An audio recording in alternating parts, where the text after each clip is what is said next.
علی اور اندھے فقیر کا واقعہ۔ مدینہ کی گلیوں میں ایک اندھا فقیر بیٹھا مانگ رہا تھا۔ لوگ گزرتے کچھ دیتے کچھ نظر انداز کر دیتے۔ ایک دن حضرت عمر وہاں سے گزرے، رک گئے اور پوچھا، اے بوڑھے، تم کس کے ہو؟ فقیر نے آہ بھری اور کہا، میں یہودی ہوں، جوانی میں کام کرتا تھا، آج اندھا ہوں، کوئی سہارا نہیں۔ حضرت عمر کا دل کانپ اٹھا، فوراً بیت المال سے اس کے لیے وظیفہ مقرر کر دیا۔ کچھ دن بعد حضرت علی کا وہاں سے گزر ہوا۔ آپ نے فقیر کی آواز سنی، پاس آئے اور نرمی سے پوچھا، بابا، کون ہو تم؟ فقیر بولا، یہودی ہوں، اندھا ہوں، بس اللہ کے بندوں سے سوال کرتا ہوں۔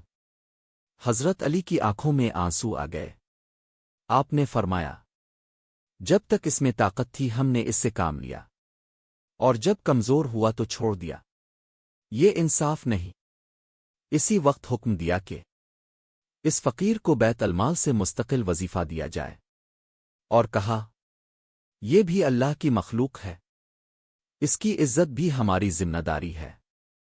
فقیر یہ سن کر رونے لگا اور بولا، اگر تمہارا دین ایسا ہے تو میں گواہی دیتا ہوں کہ یہ دین سچا ہے۔ سبق: دل کی بات۔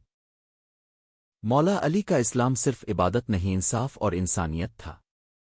دشمن ہو یا غیر مسلم، ظلم کسی پر قبول نہیں۔ کمزور کا خیال رکھنا ہی اصل دین ہے۔ اگر آپ حق اور انصاف کی باتوں کو پسند کرتے ہیں تو چینل کو سبسکرائب ضرور کریں۔